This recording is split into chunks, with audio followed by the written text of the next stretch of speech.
One Punch Man, Chapter 108, Orochi versus Saitama. Guys, this is what we call a banger.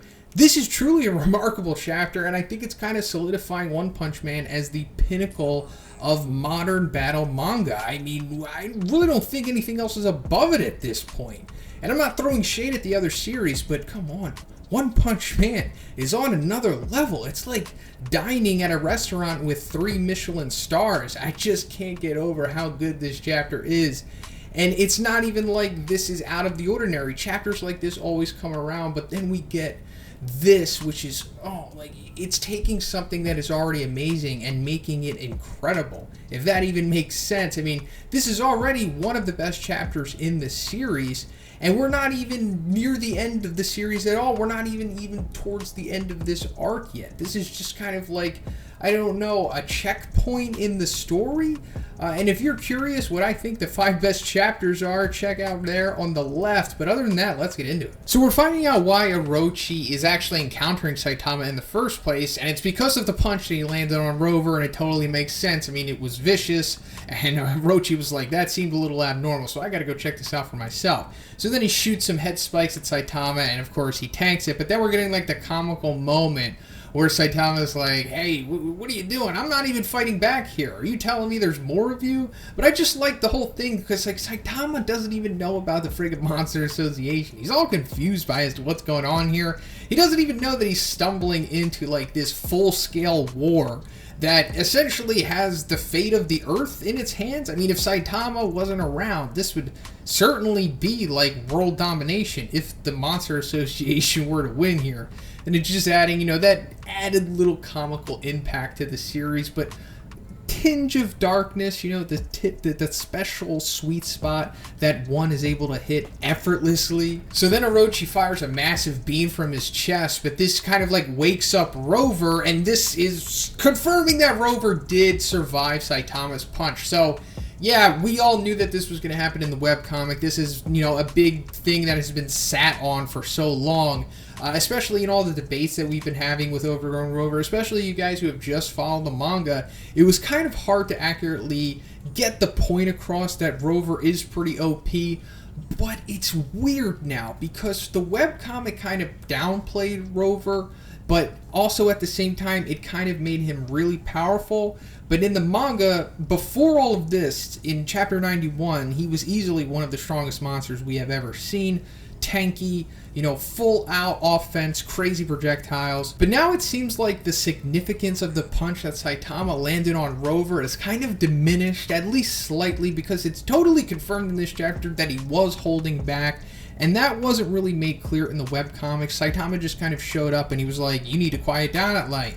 Sit. And then that's it. It doesn't really have to build up to Saitama kind of building a bond with Rover, I'll say. Like, he's not able to distinguish him from a normal dog. Like, it almost seems like he genuinely can't tell the difference at this point. Like, his mind has just been so changed from the lifestyle that he's been living. He's like, he can't even tell monster dogs from normal dogs at this point. I don't know. That's the only explanation I got for you right now.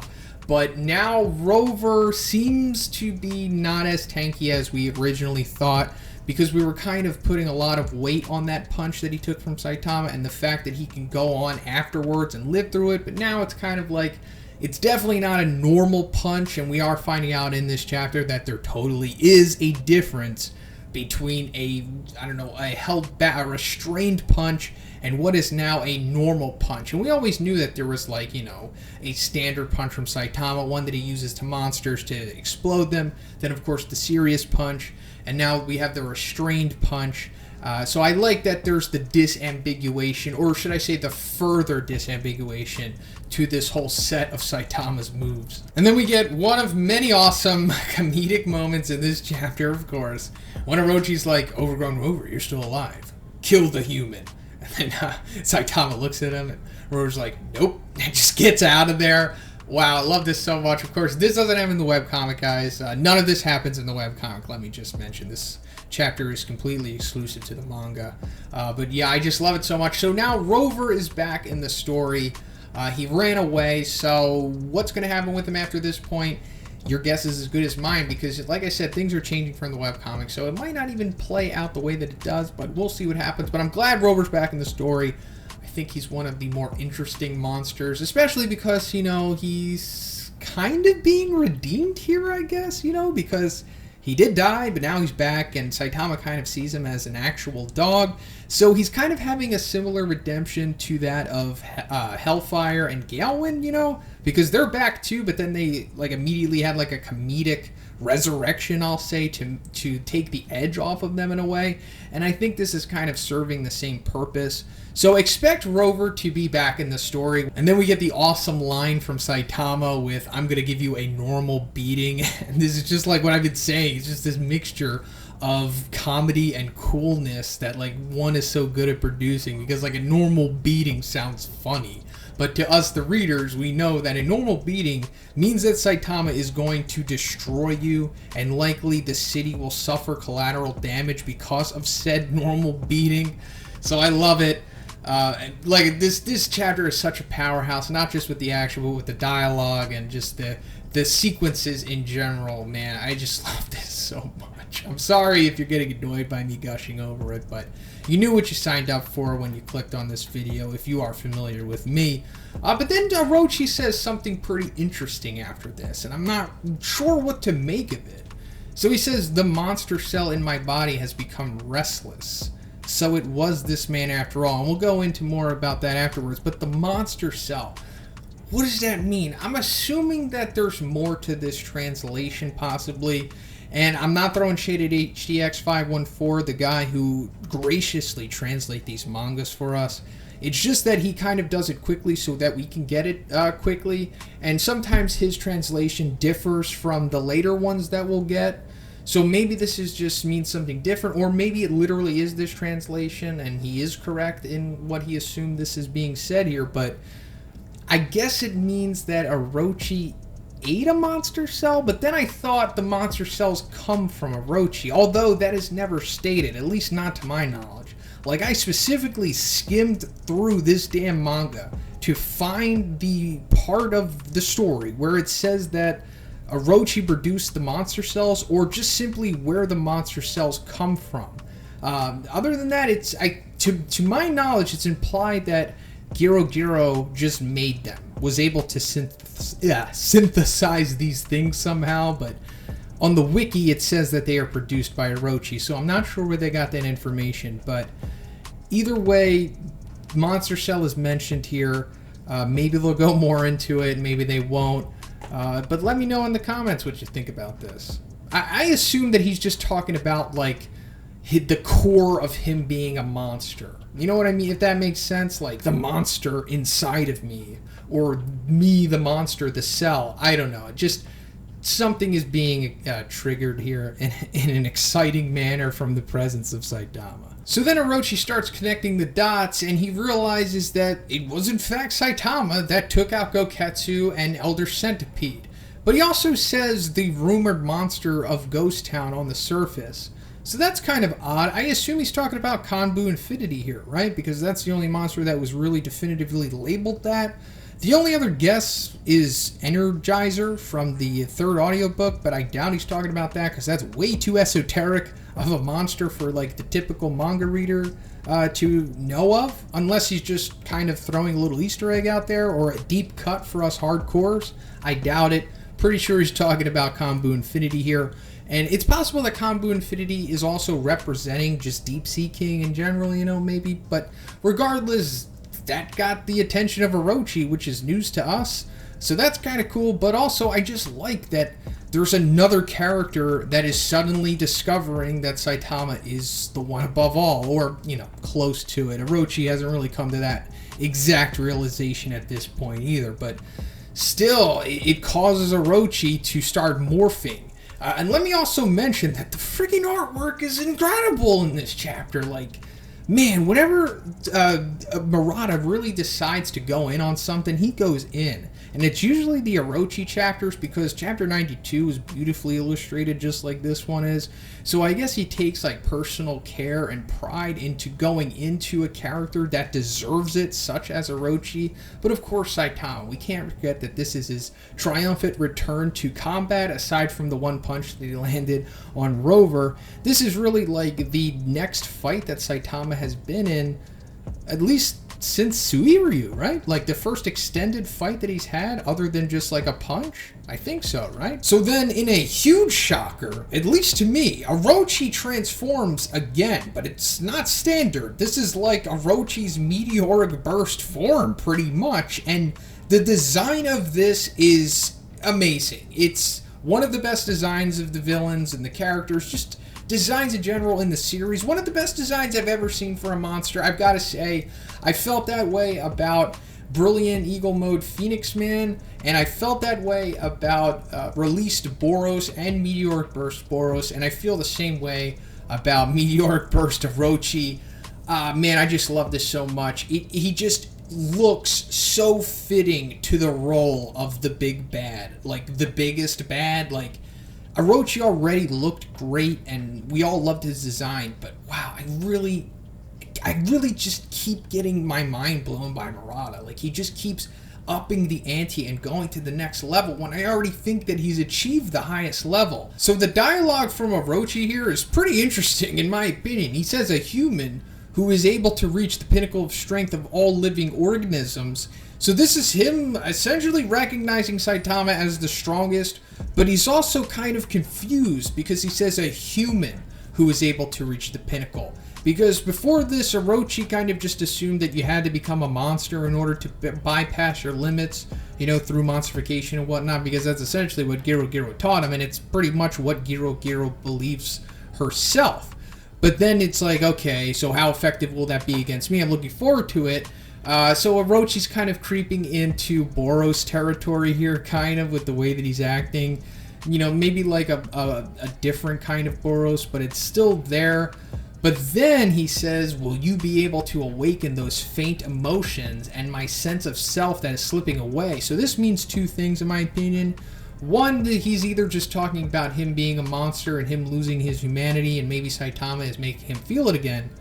Or two, he's starting to become like Saitama. Maybe he's becoming bored because he's so incredibly powerful. Like before this, the only character who remotely challenged Orochi was Garo, and that was just a complete one-sided beatdown. So Orochi is falling into the same camp as like Saitama and Boros here. They've both just become, or all of them I should say, just became so powerful that they just kind of become bored and listless and faint of emotions, as it's stated here. It's either one of the two things, or maybe there's a third one. Let me know what you think. And then he goes on to get kind of cliche with his speech about how he's the ultimate life form and whatnot. And I love that Saitama is butting in here. This is really what Saitama is all about as a character. I mean, maybe it's been done a little too much at this point, but we have to remember that we haven't seen Saitama in a while. We haven't had him do his shtick and whatnot. So come on, let him have his fun. Let him come back and just interrupt Orochi and be like, look, dude, I've been here. I've been around the block so many times. Like, I'm beyond this. I don't want to hear it, but I realize that I don't have to hold back against you, so let's do it. And then Orochi, in this awesome double page spread, which looks incredible, Orochi throws a one-handed water stream rock smashing fist at Saitama, and this is just incredible. So just a brief refresher, in case you're not aware, Orochi learned the Water Stream Rock Smashing Fist from Garo in Chapter 92. It was revealed that Orochi had the same kind of martial arts genius, muscle memory copy ability that Garo had, and after just one look at it, he copied it, but he can take it to the next level because all of the little dragon serpent guys on his arm can do the Water Stream Rock Smashing Fist as well, so it's just like this insane one-handed attack. But of course, nothing for Saitama. He busts through this and splatters the arms, and we get this like cool reaction from Saitama. He's like, really? Is that all you got? I'm annoyed by this. And Orochi's like, oh, all right. And then he shoots his, I don't know, fire beams at him. But we'll get more into what these beams are because I'm confused as to what they are now. They seem much more than just fire. Maybe they've evolved along with him. But man, this whole sequence of the dragon serpents wrapping around his arm as they're spraying the beams out of them, and they're like creating like the circular path of destruction through the Monster Association, like this is amazing stuff here.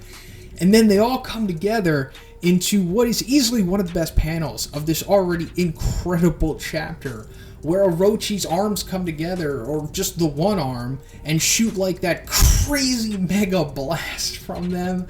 Oh my god, I can't believe Murata was able to achieve this in just a month. Just this one picture, this one panel alone of Orochi firing point blank at Saitama, it just looks so amazing. I can't get over it. But then we see the perspective of it, like the almost bird's eye perspective of this from the side, of how crazy this beam really is and all the collateral damage that it's capable of. But we're also seeing like how Orochi is holding himself up here, because sometimes we can forget through this sequence that Orochi isn't flying because he's kind of just hovering there, but he does have like his arms and his dragon serpent things like behind him, all, you know, variously connected to footholds in the Monster Association. So that's how he's holding himself up here. But this beam, fire thing, whatever it is comparable to the blast that released Boros used in chapter 36. That's the only thing I can really liken it to now. It seems to be bigger than Rover's blast when he's not using like the spheres. And this could be on the level of the Emperor Nova. Not sure. I'd have to compare the size, you know, based off of the references of the association from this to like chapter 100. But it certainly seems to be on that level. And we have to remember that this is just one arm doing this. Like, imagine if you wanted to put them all together. And we do see that later on, and I'll get into that when we do. But I want to get into this beam not being all fire, because we see, you know, some of like a lightning coming off of it and spreading to the other parts of the association. We see it run into Atomic Samurai, who's able to defend against the lightning, but still, just the lightning coming off of this beam forces Atomic Samurai to like use effort with the Atomic Slash to defend himself. And then we see it go to Bang, Bomb, and Fubuki. And I just want to talk about this little sequence right here because it's kind of cool, and I might be reading a little too much into it. But we see, you know, of course, Bang defending the group against it with his water stream encampment. It is a defensive technique, of course, and I think this is the second time we're actually seeing this since Bang used it against the debris meteor, saving Genos. I could be wrong, but I think this is the second instance of it, so that's pretty cool. But also, if you look over to Bomb, we see these kind of just dipping down and like avoiding it that way. He's not using like a defensive maneuver, and I think that's because the Whirlwind Iron Cutting Fist is exclusively like an offensive maneuver, so I don't think he has like parry or block type maneuvers, so he kind of just relies on his reflexes and his dodging abilities to evade his opponent, since he's just all offense pretty much, or at least that's what has been relayed to me, like between these two. That's like the dichotomy between them, as where Bang's kind of like a defensive style. And so then Bomb says the monster hideout can generate lightning from below, so that's what has me questioning what this Orochi beam is, because we thought it was like some kind of fire molten beam thing, you know, from chapter 92 because of the way that it was melting everything, but now it has lightning coming off of it. So this is just something entirely different. Maybe it's like fire and his energy that he can produce somehow, you know, kind of like how Vaccine Man does, and Chose, that it could be the case too, but man, certainly powerful, top of the power scale easily. Like I said, up there with the released Boros's chest blast that he did to Saitama, if you remember that. Pretty devastating stuff. But another reaction that we're getting to the lightning here, or just the collateral damage in general from this beam, we see that Tatsumaki and Giro are still, you know, in the middle of their whole little scuffle that they were in chapter 107. Oddly enough, that's not really touched on. It's fine. They just wanted to focus on Saitama versus Orochi. But We see that Giro Giro is still able to produce like a protective bubble in her weakened state, unless Tatsumaki is doing this for her because, like, no, I want the kill to myself. It could be something like that, but I doubt it. But then we see Flashy Flash.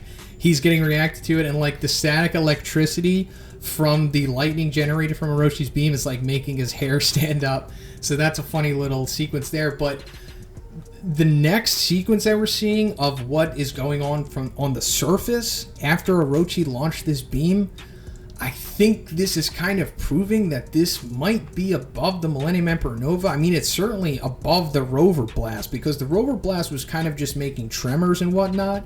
It wasn't like imploding the surface like this. I mean, like, people died from this. Like, look at this. Look at it. I mean, it looks like the ground is exploding from underneath it. Like, it was a controlled explosion underneath. So this is like serious. I mean, maybe they won't report deaths here, but if this was like in reality, this would be catastrophic to the surface. And that brings us to the cool little the subway car sequence where it's like goes off the rails because of how crazy this was, and it you know, it stops right before it goes into the crater. But the perspective of this crater is insane when you compare it to the size of the subway car. Like, Orochi can just nuke a city, no problem. No friggin' problem. Just one of those blasts. Imagine if he did both arms and the mouth in his chest. He could probably wipe away like an entire city, no problem. We always say city busters as like a reference of power, but I think Orochi is like literally a city buster. Like, he can melt a city if he probably wanted to. So Saitama comes out of the crater and launches at Orochi, and this whole following sequence is amazing. Very similar, this panel that we see of Saitama approaching Orochi like through his fingers. Very similar to the same approach that Garo took against Orochi in Chapter 92. It's like almost identical to what that looks like, so pretty cool here. But then we see Orochi is actually able to temporarily like grab Saitama. So that's kind of an impressive feat, actually. I mean, he's stopping Saitama from charging at him.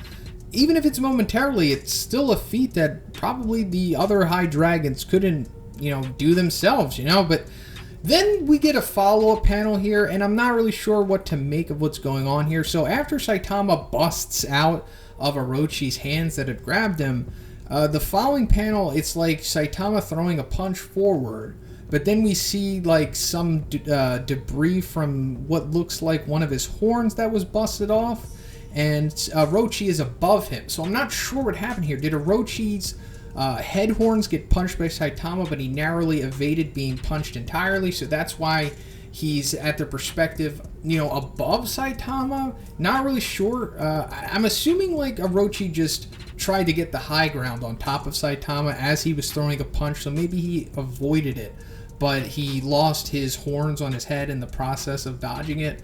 But other than that, he opens up his chest, you know, Resident Evil style, but then he has the Orochi special beam in there, and we go to the next page, and we see what I've been talking about, you know, what we've all wanted to see here. We wanted to see Orochi's full power, him go all out, what he is capable of, and this is it. All of the dragon mouths, even the one in his chest, everything is shooting a crazy fire electricity beam, and it looks amazing.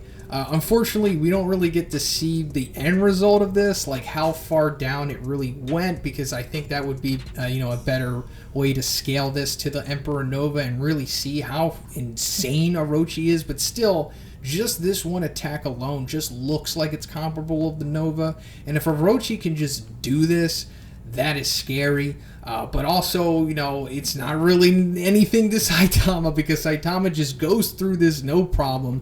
Great sequence. He's jumping up the rocks on his way to get to Orochi, and then just boom right through his head, just like a bullet.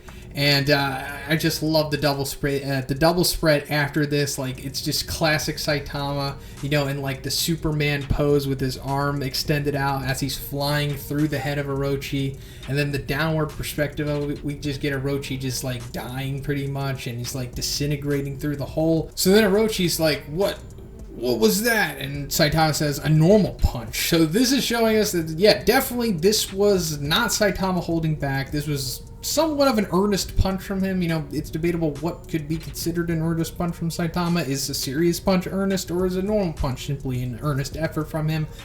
I think it's the former here, but still, Orochi wasn't able to take a normal punch because he seemingly is dead here, right? Or is Orochi not dead? So, let's get our tinfoil hats on here because I'm thinking that Orochi is going to live after this. So, we've got this one panel here of Orochi saying, "What was that?" And we see his eye looking at Saitama. So, some of you guys probably noticed this, but this looks eerily similar to the same exact eye that Boros had when he was in the same exact position as Orochi is here. When he was split into pieces after Saitama's consecutive normal punches, his eye was like that, just like on a little meaty piece of his head, just like what we see with Orochi here. And the eye kind of shot down into the bottom left corner. And then we had the crazy veins connecting to it, to the little iris. So this could be hinting at us that Orochi is going to come back from this. So it hasn't been established that Orochi has a regeneration ability. He hasn't regenerated in this chapter. All of the wounds that he's received have been permanent so far. And before this, he didn't regenerate against Garo. He kind of just changes forms. So I assume that he has regeneration. I mean, if Garo gained the ability of regeneration after, you know, coming back from death and getting progressively more powerful, then I assume Orochi has it too because he's been going down that same rabbit hole. So how far can the regeneration of Orochi go? Or should I say the alleged regeneration? I don't know. After this, I'm thinking Orochi is totally going to come back. I mean, why else would they show his head falling down and he's actually still speaking after taking the punch? So I guess this means Orochi is going to come back. So I guess either he's just going to fully regenerate and maybe come back that way, or maybe there's going to be like a third party that helps him with his regeneration. Maybe Phoenix Man comes back and uses his King Awakening Light on him. I doubt it. Why would Phoenix Man do that? He wanted to take Orochi down himself. Also, I think Phoenix Man is out for good, although he could come back. But there could be some trickery is what I'm saying for Orochi coming back. But I think this is just going to be him using his inherent regeneration ability to come back. Maybe it's not instant. Maybe he comes back slowly. But Orochi is coming back. This is not the end of him, guys. I don't think this is going to be that. But then a funny little callback. Orochi is saying here, so this is terror. If anyone is curious what this means, it's another reference to chapter 92. We've been talking about it all review. This chapter relates a lot to that because that was the last time Orochi was in a fight. So Garo, towards the end of that chapter when he's talking to Orochi, he's like, "You lack terror. Let me show you what that is." And then Orochi was like, "Oh yeah, well here's what terror is." You know, whatever Orochi says. But this is kind of like a callback to it. Because I guess he wasn't entirely sure what Garo was getting at. Like, if I'm not terror, what is? And he's finding out that, oh yeah, it's Saitama. So one last thing I want to touch on is that it's possible that once Orochi comes back, he's going to get another buff. You know, because you're coming close to death and you're reviving from that, you become stronger, of course. We've seen it with Phoenix Man, we've seen it with Garo, we've seen it with Saitama, and we know that that's how Orochi became as powerful as he is currently. So I think it's very possible that it's going to happen again, and this could just bring new light to the arc. Like, Orochi is so much more powerful now, so now it's like maybe he feels more confident in rematching Saitama, or maybe he runs into the other heroes, possibly. Regardless, like I said, this is not the last we have seen of Orochi. But man, I don't know when he's going to come back, but this chapter, man, so incredible. So that's pretty much it for the video today, guys. Let me know what you thought about this chapter. I really hope you enjoyed this one. And if you liked the video, please give it a like. I also have a Patreon. Gives you access to a weekly Q&A video that I do in this channel every week. And if you haven't already, please subscribe as well. Have a great day, everyone. I'll see you in the next one.